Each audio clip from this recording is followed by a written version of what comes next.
Right. Hello there. I don't. There we go. All sorted. I don't really see the point in sitting here muted for 8 minutes when there's only one. There's only going to be a handful of people who show up anyway.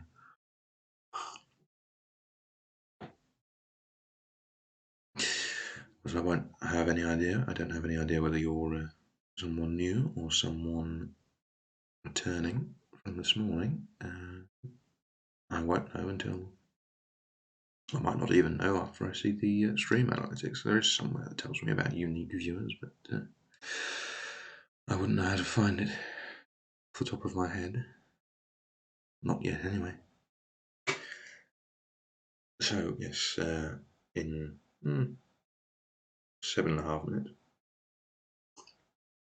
I'll be reading chapter 5. Our advertisement brings a visitor, and along with the remainder of part 1 of A Study in Scarlet. And yes, obviously, if you are someone completely new, you may be better served by watching the VOD of the earlier chapters, if you are interested, of course, and then watching this as a VOD afterwards. I'm just waiting on verification for the YouTube channel that I'm going to upload the VODs to save them. They'll also be available there. I believe there is a link to that on my Twitch somewhere there. VODs archive, yes, in the about. But yes. Anyway, I hope you're doing well, whomever you may be, and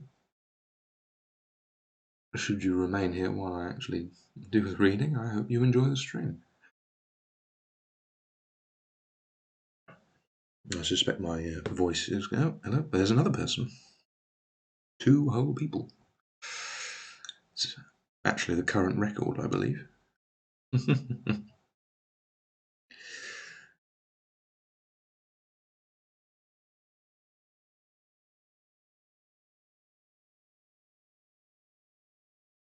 I have a sneaking suspicion that my voice is going to end up a little bit more strained by the end of this than the last stream, because in the last stream I had cups of tea, whereas in this one I've only got water, although I can't drink caffeine in the afternoon, unfortunately, and I left my caffeine-free teas at home.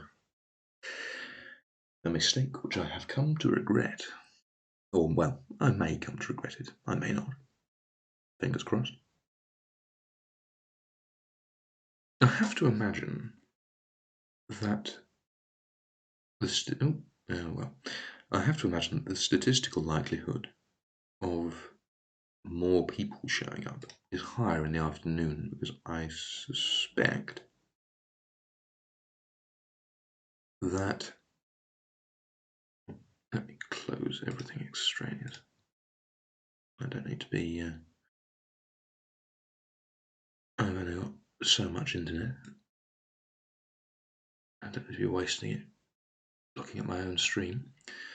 I have a sneaking suspicion that the Americans might be awake at the moment. Let me see. I have got it somewhere in this world clock. Yeah, it's about somewhere in the region of late morning to mid-afternoon across that continent. So, in theory, that is a larger English-speaking potential audience.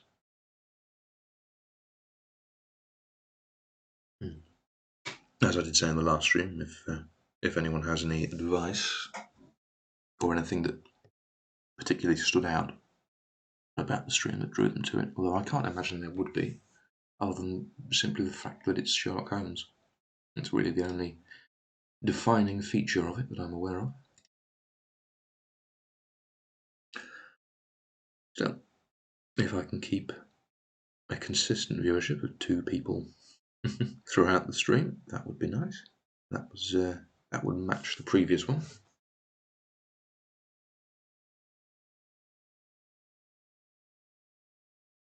Assuming that I think the later chapters are a little bit longer than the earlier ones, although I don't know for sure.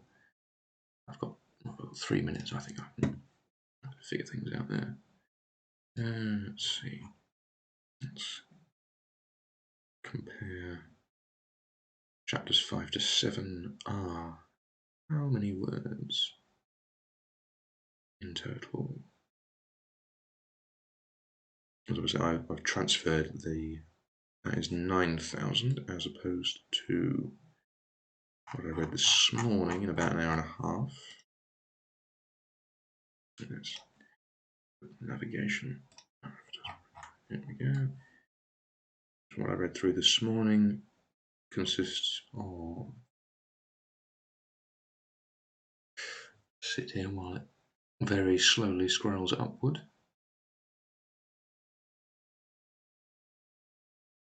In an ideal world, I would have a second monitor so that I could look at the chat at the same time as doing this, but well,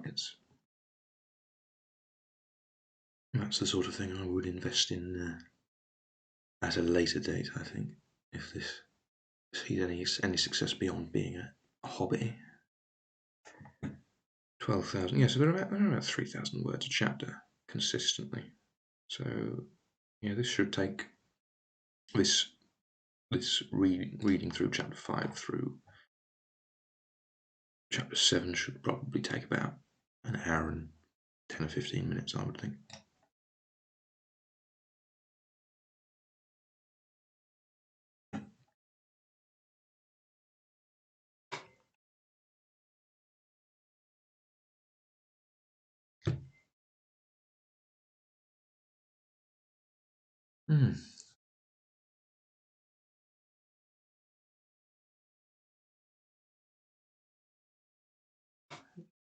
Battery is on 12. Let's plug that in. I don't have to deal with it later. And as of course, if you are, it seems to me quite likely that it will be the same 2 viewers as previously. I have no way of knowing. But yes, still in a very creaky chair. It is. I'm pretty sure this chair is older than I am by quite some margin.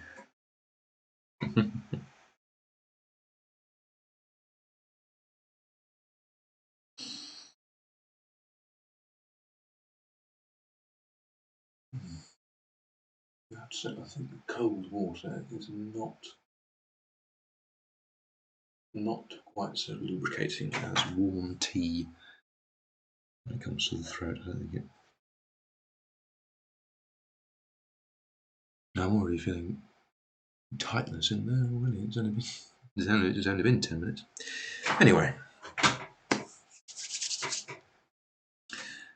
that's the timer done. So let's switch over to the main screen and get on with it, I suppose. Chapter 5. Our advertisement brings a visitor. Our morning's exertions had been too much for my weak health, and I was tired out in the afternoon. After Holmes's departure for the concert, I lay down upon the sofa and endeavoured to get a couple of hours' sleep. It was a useless attempt. My mind had been too much excited by all that had occurred, and the strangest fancies and surmises crowded into it. Every time that I closed my eyes, I saw before me the distorted, baboon-like countenance of the murdered man. So sinister was the impression which that face had produced upon me that I found it difficult to feel anything but gratitude for him who had removed its owner from the world. If ever human features bespoke vice of the most malignant types, they were certainly those of Enoch J. Drebber of Cleveland. Still, I recognized that justice must be done, and that the depravity of the victim was no condonement in the eyes of the law. The more I thought of it, the more extraordinary did my companion's hypothesis that the man had been poisoned appear. I remembered how he had sniffed his lips, and had no doubt that he had detected something which had given rise to the idea. And again, if not poison, what had caused the man's death, since there was neither wound nor marks of strangulation? But, on the other hand, whose blood was that which lay so thickly upon the floor? There were no signs of a struggle, nor had the victim any weapon with which he might have wounded an antagonist. As long as all these questions were unsolved, I felt that sleep would be no easy matter, either for Holmes or myself. His quiet, self-confident manner convinced me that he had already formed a theory which explained all the facts, though what it was I could not for one instant conjecture. He was very late in returning, so late that I knew the concert could not have detained him all the time. Dinner was on the table before he appeared. "It was magnificent," he said, as he took his seat. "Do you remember what Darwin says about music? He claims that the power of producing and appreciating it existed among the human race long before the power of speech was arrived at. Perhaps that is why we are all so subtly influenced by it. There are vague memories in our souls of those misty centuries when the world was in its childhood." "That's a rather broad idea," I remarked. "One's ideas must be as broad as nature if they are to interpret nature," he answered. "What's the matter? You are not looking quite yourself. This Brixton Road affair has upset you." "To tell the truth, it has," I said. "I ought to be more case-hardened after my Afghan experiences. I saw my own comrades hacked to pieces at my wand without losing my nerve." "I can understand. There is a mystery about this which stimulates the imagination where there is no imagination. Where there is no imagination, there is no horror.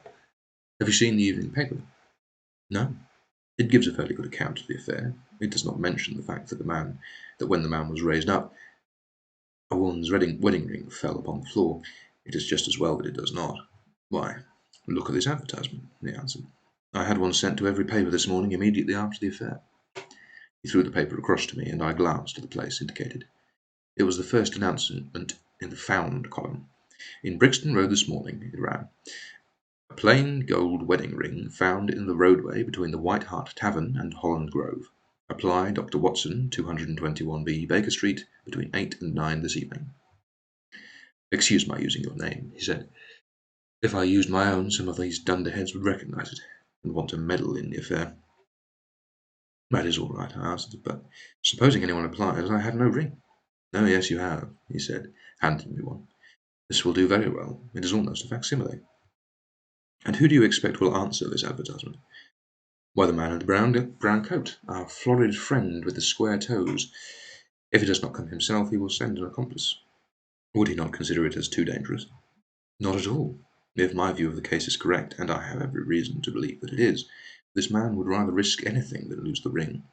According to my notion, he dropped it while stooping over Drebber's body, and did not miss it at the time. After leaving the house, he discovered his loss and hurried back, but found the police already in possession, owing to his own folly in leaving the candle burning. He had to pretend to be drunk in order to allay the suspicions which might have been aroused by his appearance at the gate. Now, put yourself in that man's place. On thinking the matter over, it must have occurred to him that it was possible that he had lost the ring in the road after leaving the house. What would he do then? He would eagerly look out for the evening papers in the hope of seeing it among the articles found. His eye, of course, would light upon this. He would be overjoyed. Why should he fear a trap? There would be no reason in his eyes why finding the ring should be connected with the murder. He would come. He will come. You shall see him within an hour."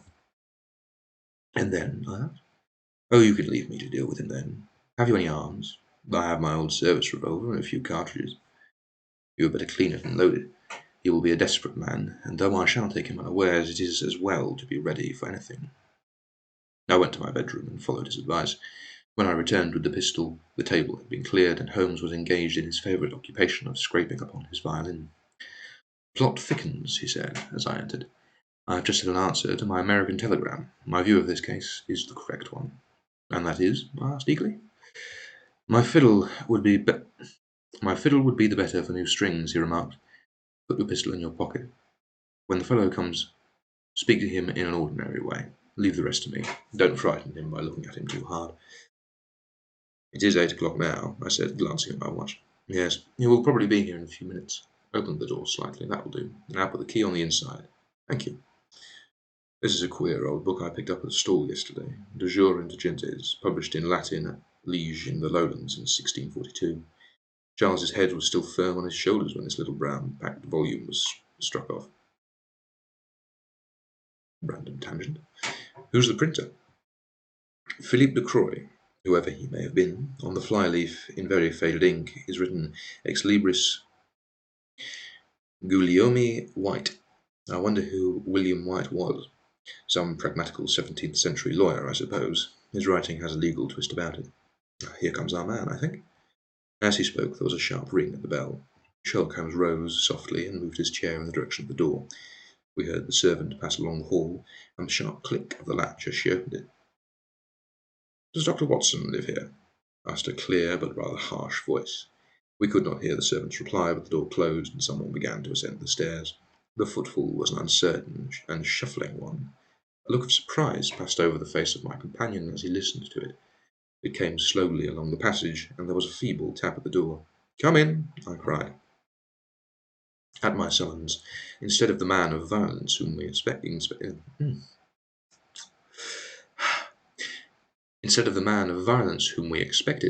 a very old and wrinkled woman hobbled into the apartment. She appeared to be dazzled by the sudden blaze of light, and after dropping a curtsy, she stood blinking at us with her bleared eyes and fumbling in her pocket with nervous, shaky fingers. I glanced at my companion, and his face had assumed such a disconsolate expression that it was all I could do to keep my countenance. The old crone drew out an evening paper and pointed at our advertisement. Do I do the voice of an old woman? Can I do the voice of an old woman?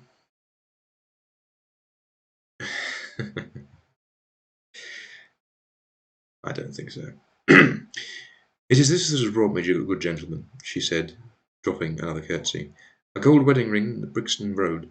It belongs to my girl Sally, as was married only this time 12-month, which her husband is steward aboard a Union boat. And what he'd say if he comes home and found her without her ring is more than I can think, he being short enough of temper at the best of times, more especially when he has a drink. If it please you, she went to the circus last night with... Is that her ring? I asked. Lord be thanked, cried the old woman. Sally will be a woman this night. Sally will be a glad woman this night.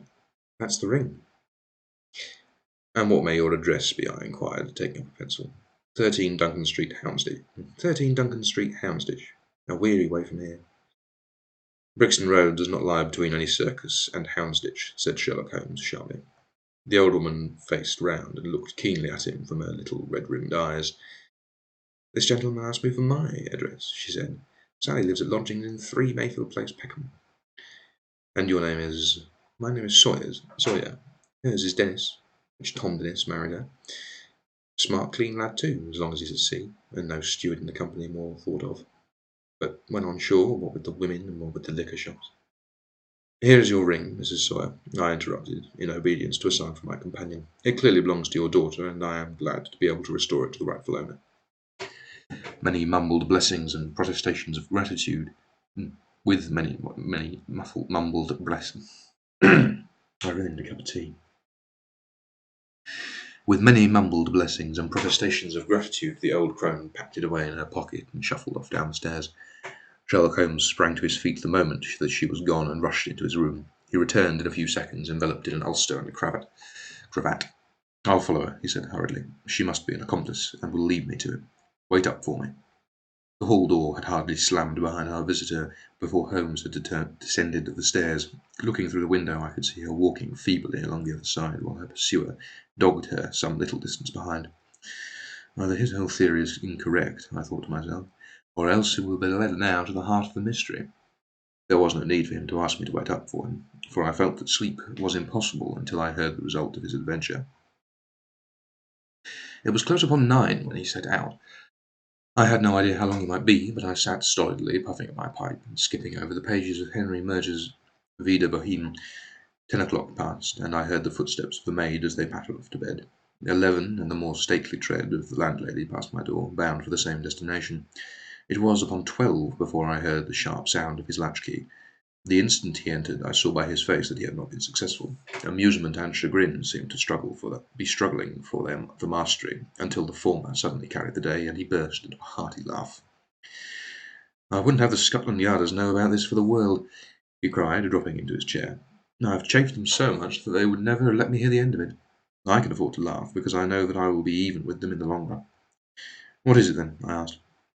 No, I don't mind telling a story against myself. The creature had gone a little way when she began to limp and show every sign of being footsore, and presently she came to a halt and hailed a four-wheeler which was passing. I managed to be close to her so as to hear the address, but I need not have been so anxious, for she sang it out loud enough to be heard at the other side of the street. "Drive to 13 Duncan Street, Houndsditch," she cried. This begins to look genuine, I thought, and having seen her safely inside, I perched myself behind. That's an art which every detective should be expert at. Well away, we rattled and never drew rein until we reached the street in question. I hopped off before we came to the door and strolled down the street in an easy, lounging way. I saw the cab pull up. The driver jumped down, and I saw him open the door and stand expectantly. Nothing came out, though. When I reached him, he was groping about frantically in the empty cab and giving vent to the finest assorted collection of oaths that I have ever listened to. There was no sign or trace of his passenger, and I fear it will be some time before he gets his fare. On inquiring at number 13, we found that the house belonged to a respectable paperhanger named Keswick, and that no one of the name either Sawyer or Dennis had been heard of there. "You don't mean to say," I cried in amazement, "that tottering, feeble old woman was able to get out of the cab while it was in motion without either you or the driver seeing it?" "The old woman be damned," Sherlock Holmes said Sherlock Holmes sharply. "We were the old women to be taken in. It must have been a young man, and an active one, too, besides being an incomparable actor. The get-up was inimitable. He saw that he was followed, no doubt, and used this means of giving me the slip. It shows that the man we are after is not as lonely as I had imagined, but has friends who are ready to take up some risk for him. Now, Doctor, you are looking done up. Take my advice and turn in." I was certainly feeling very weary, so I obeyed his injunction. I left Holmes seated in front of the smouldering fire, and long into the watches of the night I heard the low, melancholy wailings of his violin, and I knew that he was still pondering over the strange problem which he had set himself to unravel. Which is the end of chapter 5. I am just going to go and make. It'll have to be hot chocolate because that's all available, all that is available. And then I shouldn't be more than a couple of minutes. And I will get back and continue with chapter 6.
Right.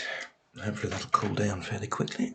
Otherwise, I might start choking on my own voice. It surprises me how much this takes out of the how difficult it is. I wouldn't have expected it to be this bad, but I suppose there was I have already done this morning, so I probably worn my throat out a little bit. Chapter 6. Tobias Gregson shows what he can do. The papers the next day were full of the Brixton mystery, as they termed it. Each had a long account of the affair, and some had leaders upon it in addition. There was some information in them which was new to me. I still retain in my scrapbook numerous clippings and extracts bearing upon the case. Here is a condensation of a few of them. The Daily Telegraph remarked that in the history of crime there had seldom been a tragedy which presented stranger features. The German name of the victim, the absence of all other motive, and the sinister inscription on the wall all pointed to its perpetration by political refugees and revolutionists. The Socialists had many branches in America, and the deceased had, no doubt, infringed their unwritten laws and been tracked down by them. After alluding airily the Vengericht, Aquatofana Carbonari, the Marchioness de Brinvilliers, the Darwinian theory, the principles of Malthus, and the Ratcliffe highway murders, the article concluded by admonishing the government and advocating a closer watch over foreigners in England. I don't know anything about socialism in that time period, other than I have to imagine that Marx was around back then. In the when's this set? In the late 1870s, I think this is set, and then it was published in the late 1880s. Oh, that is too hot. Mm. Ooh, it does wonders for the throat. The Standard commented upon the fact that lawless outrages of the sort usually occurred under a liberal administration. They arose from the unsettling of the minds of the masses and the consequent weakening of all authority. The deceased was an American gentleman who had been residing for some weeks in the metropolis. He had stayed at the boarding house of Madame Charpentier in Torquay Terrace, Camberwell. He was accompanied in his travels by his private secretary, Mr. Joseph Strangerson. The two bade adieu to their landlady upon Tuesday the 4th, and departed to Euston Station with the avowed intention of catching the Liverpool express. They were afterwards seen together upon the platform. Nothing more is known of them until Mr. Drever's body was, as recorded, discovered in an empty house in the Brixton Road, many miles from Euston. How he came there, or how he met his fate, are questions which are still involved in the mystery.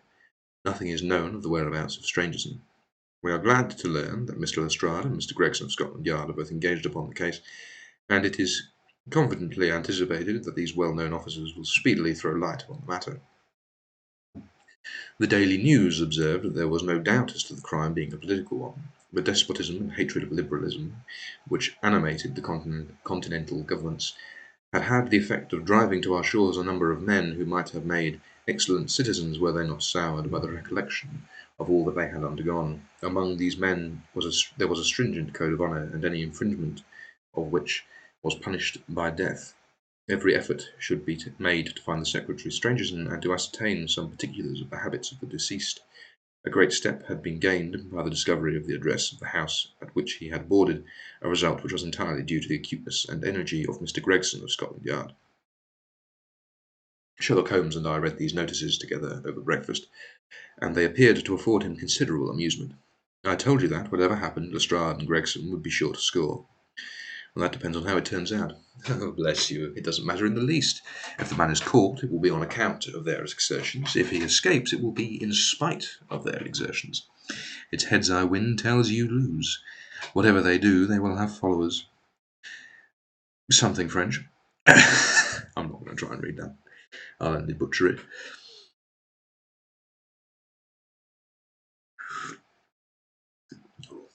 That does help. What on earth is this? I cried.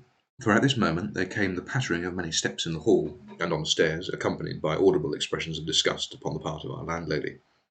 "It's the Baker Street Division of the Detective Police Force," said my companion gravely as he spoke. And as he spoke, there rushed into the room half a dozen of the dirtiest and most ragged street Arabs that I've ever clapped eyes on.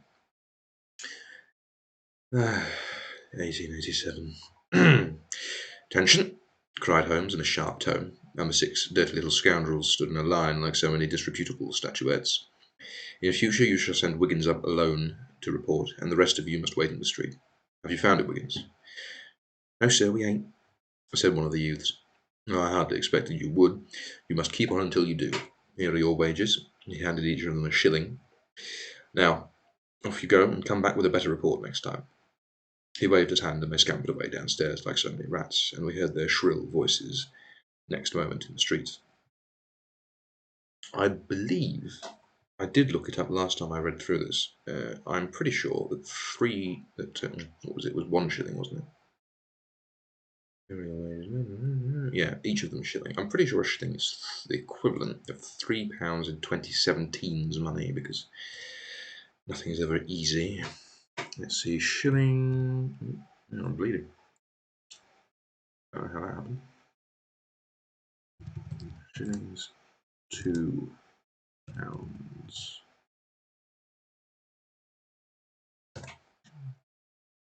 Yeah. No, I'm not bother. I'll get on with reading.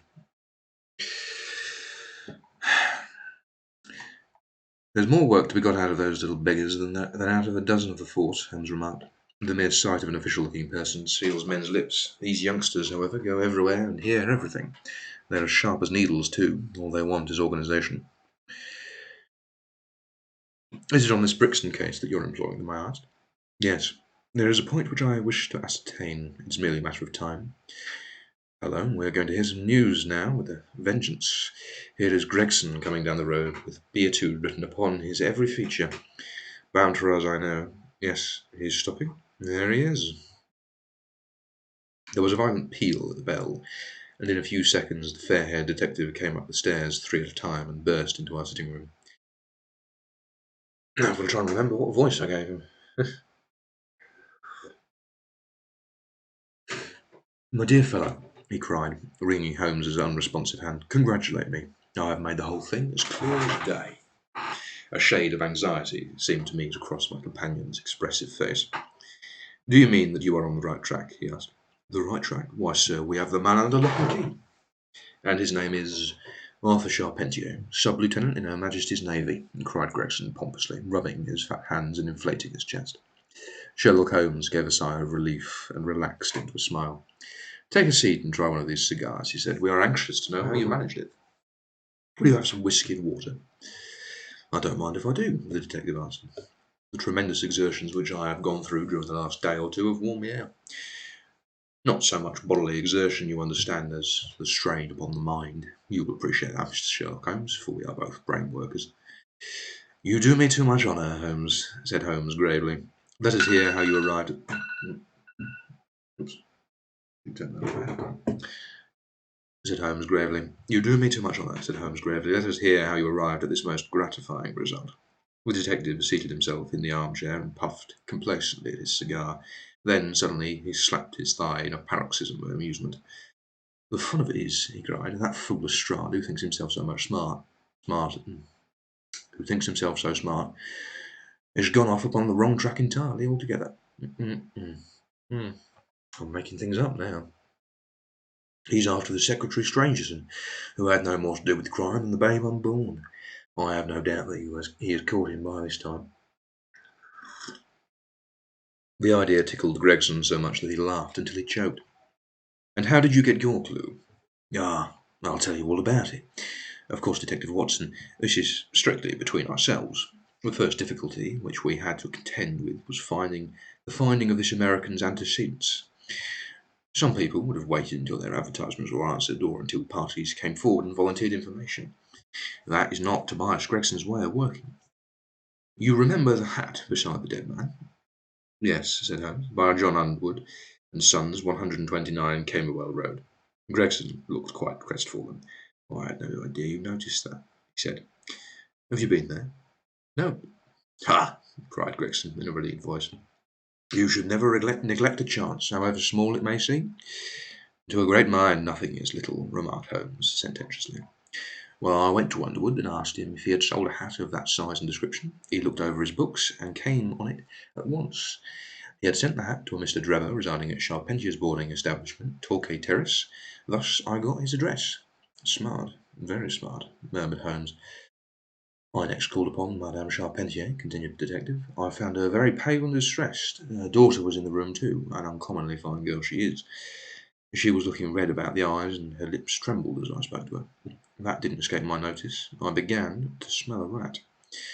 You know the feeling, Mr. Sherlock Holmes, when you come upon the right scent, a kind of thrill in your nerves. Have you ever heard of the mysterious death of your late boarder, Mr. Enoch J. Drebber of Cleveland? I asked. The mother nodded. She didn't seem able to get a word out. The daughter burst into tears. I felt more than ever that these people knew something of the matter. At what o'clock did Mr. Drebber leave your house for the train? I asked. At 8 o'clock, she said, gulping in her throat to keep down her agitation. His secretary, Mr. Strangerson, said that there were 2 trains, one at 9:15 and one at 11. He was to catch the first. And was that the last which you saw of him? A terrible change came over the woman's face as I asked that question. Her features turned perfectly livid. It was some seconds before she could get out the single word yes, and when it did come, it was in a husky, unnatural tone.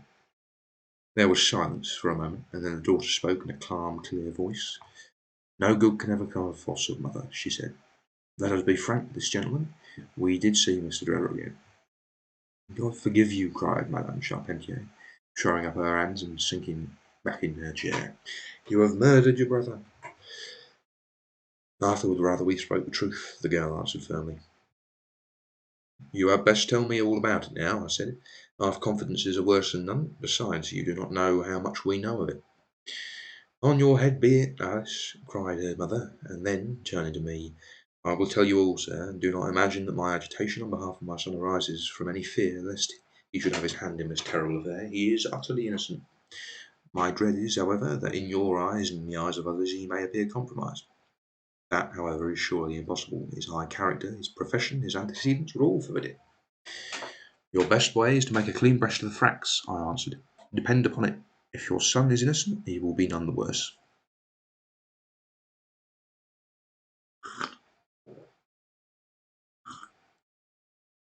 Well,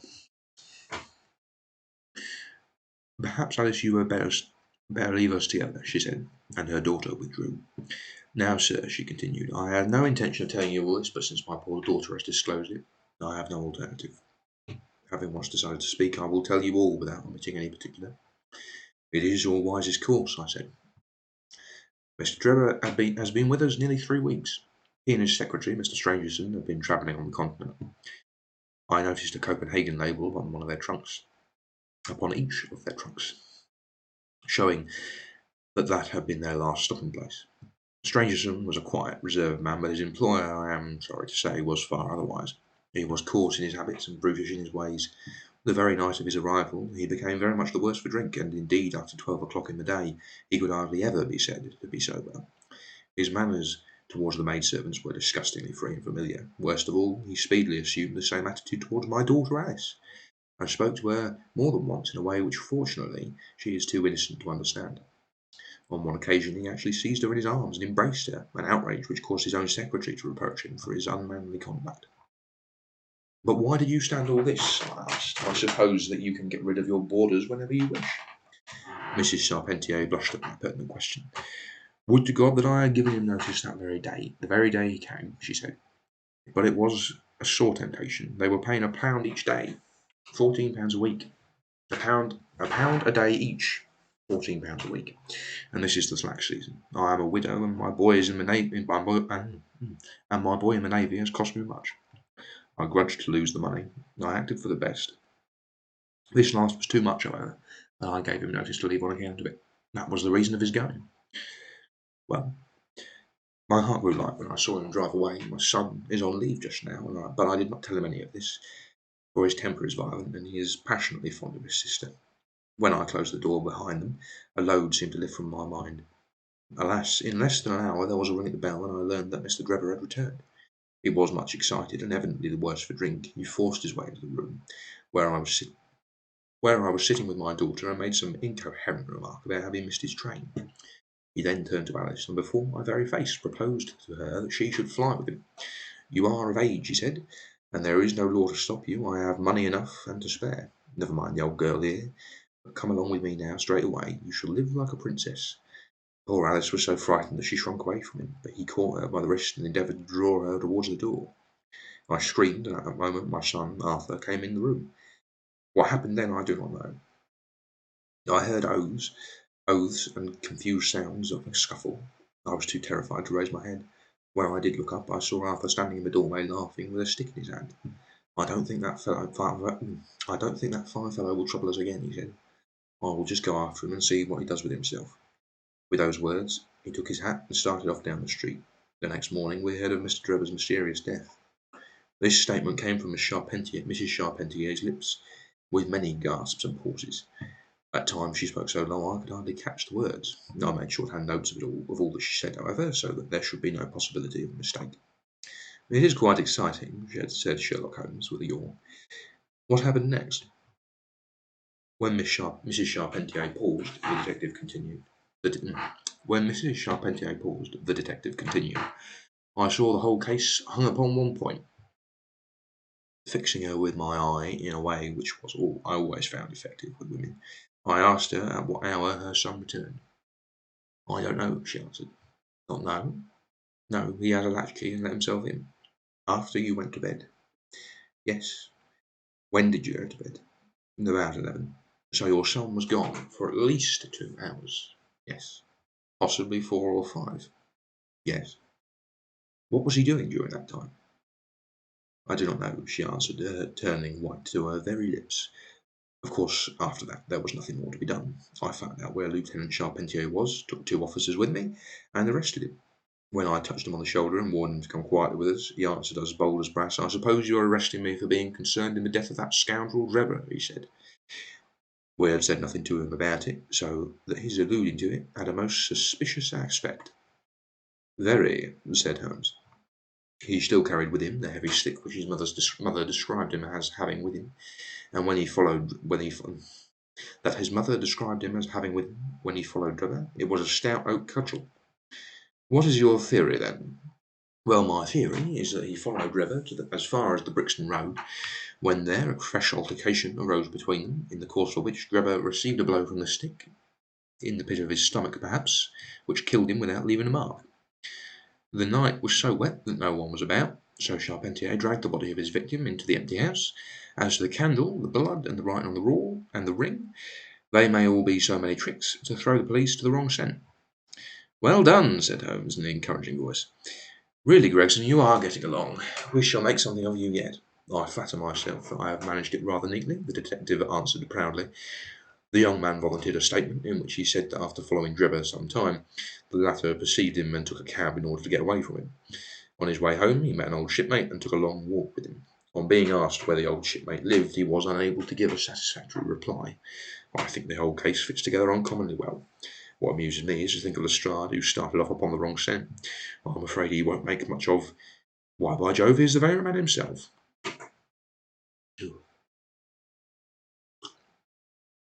That's better.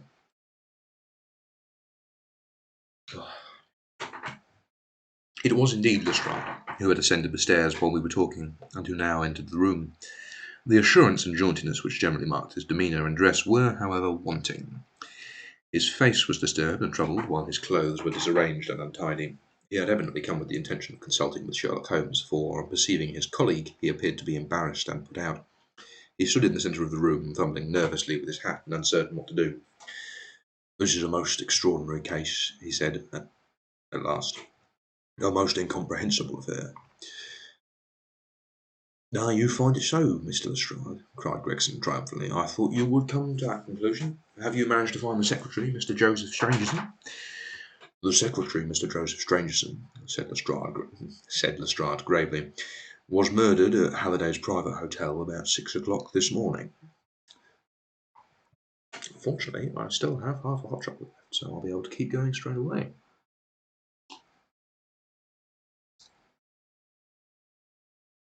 found a bigger mug. Or a mug at all, in fact. Chapter 7. Light in the Darkness. The intelligence with which Lestrade greeted us was so momentous and so unexpected that we were all three fairly dumbfounded. Gregson sprang out of his chair and upset the remainder of his whisky and water. I stared in silence at Sherlock Holmes, whose lips were compressed and his brows drawn over his eyes. Strangerson too, he muttered. The plot thickens. It was quite thick enough before, grumbled Lestrade, taking a chair. I seem to have dropped into a sort of war council. Are you... Gregson, are you quite sure of this piece of intelligence? Stammered Gregson. I have just come from his room, said Lestrade. I was the first to discover what had occurred. We have been hearing Gregson's view of the matter, Holmes observed. Would you mind letting us know what you have seen and done? I have no objection, Lestrade answered, seating himself. I freely confess that I was of the opinion that Strangerson was concerned in the death of Drebber. This fresh development has shown me that I was completely mistaken. Full of the one idea, I set myself about finding what had become of the secretary. They had been seen together at Euston Station about 8:30 in the evening of the 3rd. At 2 in the morning, Drebber had been found in the Brixton Road. The question which confronted me was to find out how Strangerson had been employed between 8:30 and the time of the crime, and what had occurred and what had become of him afterwards. I telegraphed to Liverpool, giving a description of the man and warning them to keep their watch upon the American boats. I then set to work calling upon all the hotels and lodging houses in the vicinity of Euston. You see, I argued that if Drebber and his companion had become separated, the natural course was for the latter to be put up somewhere in the vicinity for the night, and then to hang about at the station again the next morning. They would be likely to agree upon some meeting place beforehand, remarked Holmes. So it proved. I spent the whole night of yesterday evening in making inquiries entirely without avail. This morning I began very early, and at 8 o'clock I reached Halliday's private hotel in Little George Street. On my inquiry as to whether a Mr. Strangerson was living there, they at once answered me with the affirmative. Now, no doubt you are the gentleman whom he was expecting. They said. He has been waiting for a gentleman for 2 days. Where is he now? I asked. He's upstairs in bed. He wished to be called at 9. I'll go and see him at once, I said. It seemed to me that my sudden appearance might shake his nerves and lead him to say something unguarded. The Boots volunteered to show me the room. It was on the 2nd floor, and there was a small corridor leading up to it. The Boots pointed out the door to me, and was about to go downstairs again when I saw something that made me feel sickish, in spite of my 20 years' experience. From under the door there curled a little ribbon of blood, which had meandered across the passage and formed a little pool along the skirting on the other side. I gave a cry, which brought the Boots back. He nearly fainted when he saw it. The door was locked on the inside, but we put our shoulders to it and knocked it in. The window of the room was open, and besides the window, all huddled up, lay the body of a man in his nightdress. He was quite dead, and had been for some time, for his limbs were rigid and cold. When we turned him over, the Boots recognised him at once as being the same gentleman who had engaged the room under the name of Joseph Strangerson. The cause of death was a deep stab in the left side, which must have penetrated the heart. And now comes the strangest part of the affair. What do you suppose was above the murdered man? I felt a creeping of the flesh and a presentiment of coming horror even before Sherlock Holmes answered. The word Russia, written in letters of blood, he said. That was it, said Lestrade in an awestruck voice, and we were all silent for a while. It's a good opportunity to have a drink. This Lestrade voice is taking a bit of a toll. There was something so methodical and so incomprehensible about the deeds of this unknown assassin that it imparted a fresh ghastliness to his crimes. My nerves, which were steady enough on the field of battle, tingled as I thought of it. The man was seen, continued Lestrade. A milk boy passing on his way to the dairy happened to walk down the lane which leads to the mews at the back of the hotel. He noticed that a ladder, which usually lay there, was raised against one of the windows on the 2nd floor, which was open wide.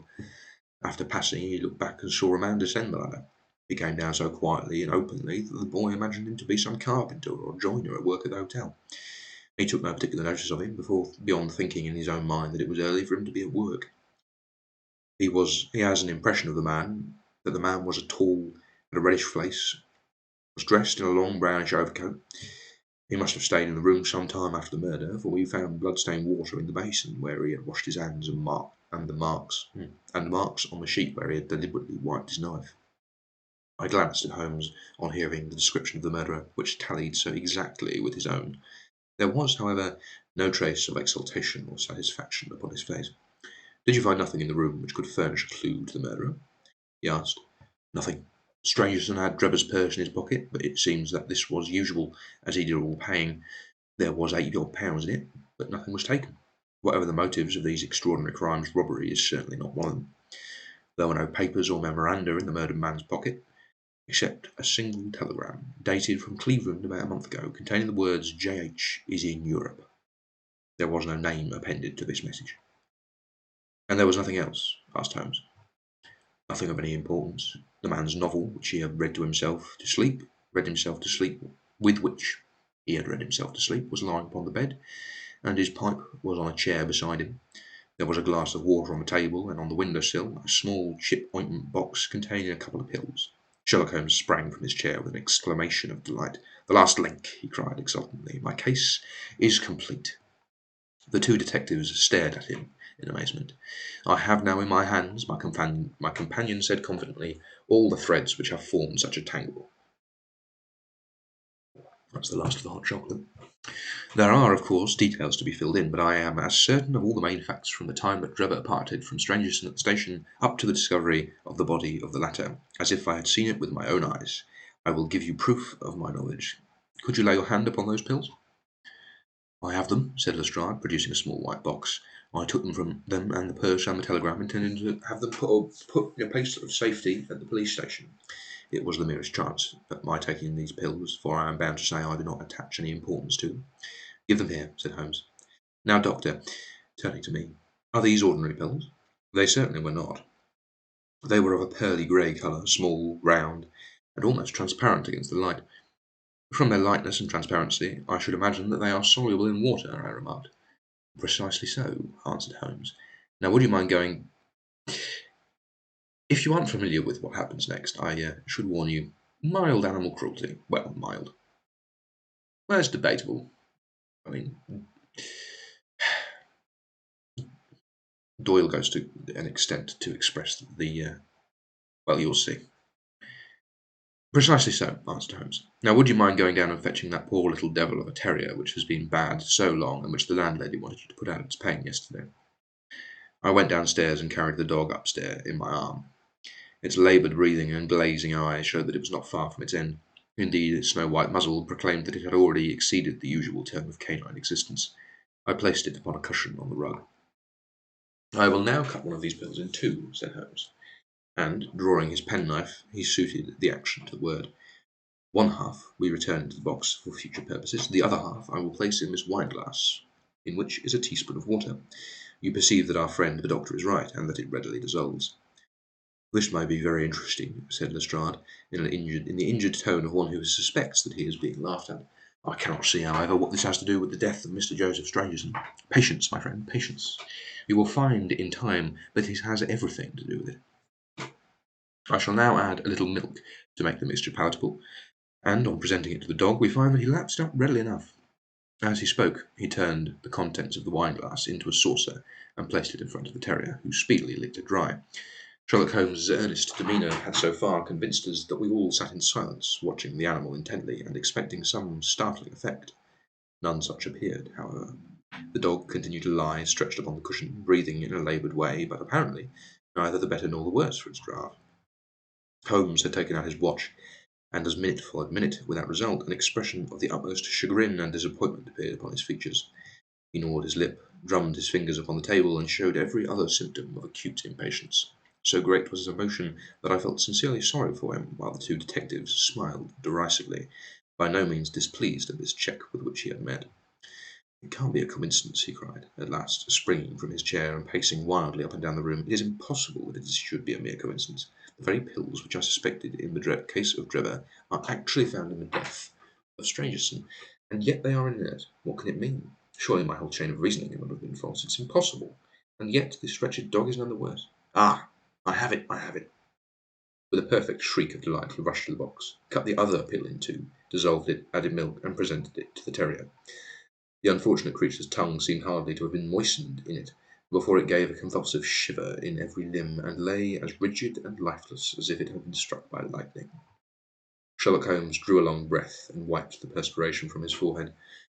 "I should have more faith," he said. "I ought to know by this time that when a fact appears to be opposed to a long chain of deductions, it invariably proves to be capable of bearing some other interpretation. Of the two pills in the box, one was the most deadly poison, the other was entirely harmless. I ought to have known that before I ever saw the box at all." This last statement appeared to me to be so startling that I could hardly believe that he was of his sober senses. There was the dead dog, however, to prove that his conjecture had been correct. It seemed to me that the mists in my own mind were gradually clearing away, and I began to have a dim, vague perception of the truth. "All this seems strange to you," continued Holmes, "because you failed at the beginning of the inquiry to grasp the importance of the single real clue which was presented to you. I had the good fortune to seize upon that, and everything which has occurred since then has served to confirm my original supposition, and, indeed, was the logical sequence of it. Hence, things which have perplexed you and made the case more obscure have served to enlighten me and strengthen my conclusions. It is a mistake to confound strangeness with mystery. The most commonplace crime is often the most mysterious because it presents no new or special features from which deductions may be drawn." Which is an interesting statement for Sherlock Holmes to make, because he expressed the exact opposite sentiment much earlier in the story when he said that there are no new crimes and that everything can be deduced based on precedent. Anyway, I shouldn't interrupt his monologue. This murder would have been infinitely more difficult to unravel had the body of the victim been simply found lying in the roadway without any of those outre and sensational accompaniments which have rendered it remarkable. These strange details, far from making the case more difficult, have really had the effect of making it less so. Mr. Gregson, who had listened to this address with considerable impatience, could contain himself no longer. "Look here, Mr. Sherlock Holmes," he said. "We are all ready to acknowledge that you are a smart man, and that you have your own methods of working. We want something more than mere theory and preaching now. It is a case of taking the man. It is a case of taking the man. I have made my case out, and it seems that I was wrong. Young Charpentier could not have been engaged in this second affair. Lestrade went after his man, Strangerson, and it appears that he was wrong too. You have thrown out hints here and hints there, and seem to know more than we do, but the time has come when we feel we have a right to ask you, straight, how much do you know of the business? Can you name the man who did it?" "I cannot help but feeling that Gregson is right, sir," remarked Lestrade. "We have both tried and we have both failed. You have remarked more than once, since I have been in the room, that you had all the evidence which you require. Surely you will not withhold it any longer." "Any delay in arresting the assassin," I observed, "might give him time to perpetrate some fresh atrocity."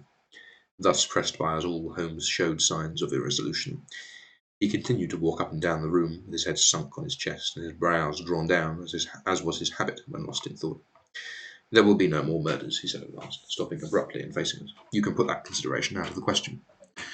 You have asked me if I know the name of the assassin. I do. The mere knowing of his name is a small thing, however, compared with the power of laying our hands upon him. This I expect very shortly to do.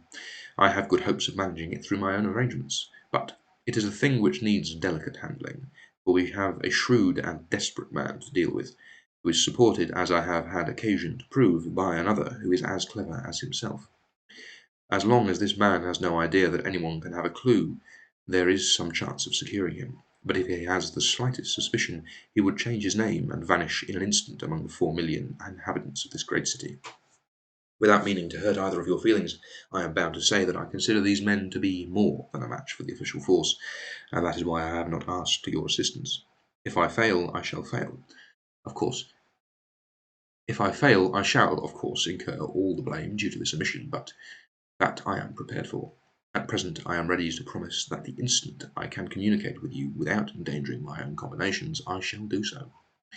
Gregson and Lestrade seemed to be far from satisfied by this assurance, or by the depreciating allusion to the detective police force. The former had flushed up to the roots of his flaxen hair, while the other's beady eyes glistened with curiosity and resentment. Neither of them had time to speak, however, before there was a tap at the door, and the spokesman of the street Arabs, young Wiggins, introduced his insignificant and unsavoury person. "Please, sir," he said, touching his forelock, "I have the cab downstairs." "Good boy," Holmes said blandly. "Why don't you introduce this pattern at Scotland Yard?" he continued, taking a pair of steel handcuffs from a drawer. "See how beautifully the spring works? They fasten in an instant." "The old pattern is good enough," remarked Lestrade, "if we can only find the man to put them on." Very good," said Holmes, smiling. "The cabman may as well help me with my boxes. Just ask him to step up, Wiggins." I was surprised to find my companion speaking as though he were about to set out on a journey, since he had not said anything to me about it. There was a small portmanteau in the room, and this he pulled out and began to strap. He was busily engaged at it when the cabman entered the room. "Just give me a help with this buckle, cabman," he said, kneeling over his task and never turning his head. The fellow came forward with a somewhat sullen, defiant air, and put his hands down to assist. At that instant there was a sharp click and a jangling of metal. Sherlock Holmes sprang to his feet again.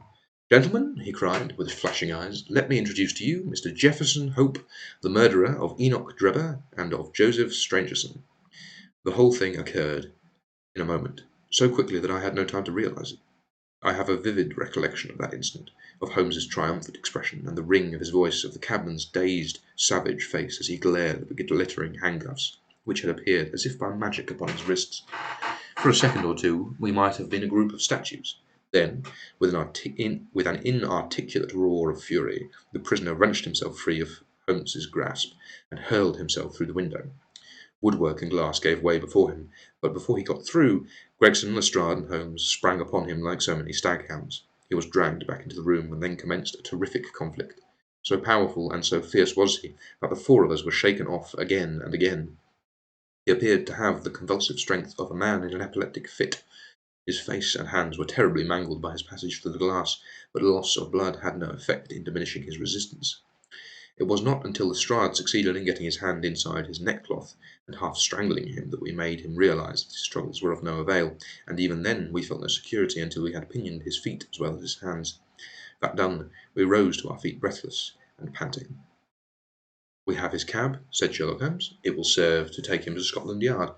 And now, gentlemen," he continued with a pleasant smile, "we have reached the end of our little mystery. You are very welcome to put any questions that you like to me now, and there is no danger that I will refuse to answer them." Thus ends part two. Well, part two. Thus ends part one of A Study in Scarlet. In part two, I will begin tomorrow morning, and I'm quite anticipating part two. I haven't read it yet. I had read all of part one on my previous terrible internet, which if you feel like checking out that older VOD, you will see it is quite unlistenable, since it's constantly cutting out. But yes, I haven't read part two myself, but I have heard of it, and from what I understand, the content is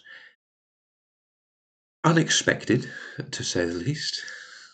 So there is that to look forward to. As I say, I will read. Let me see how many chapters is part two. 1 through 7 chapters again. So I'll probably read part 1 through part. See, I'm looking at this.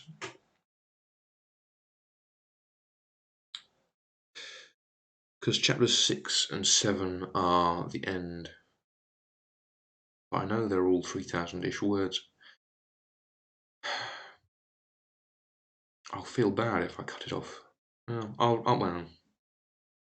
I might try and read chapters 1 through 5, and then have a slightly shorter stream the next day for chapters 6 and 7. But who knows? It'll be the morning. My throat will be rested. I'll have lots of tea. I might manage to make it all the way through, though I doubt it. So, chapter 2 will be tomorrow morning, and then tomorrow afternoon, I think I will try and do a stream with Pride and Prejudice, I think, in the interest of sort of trying to draw in slightly more variety. And I'll continue onwards in that fashion for a while, the morning and afternoon stream. Probably no more than a week, though. I suspect it will begin to wear on me eventually. Regardless, though I have to say I wouldn't expect anything. Uh, if you do have any other books that you would like me to look at, or any other suggestions or notes or advice, I would be very much appreciative of it.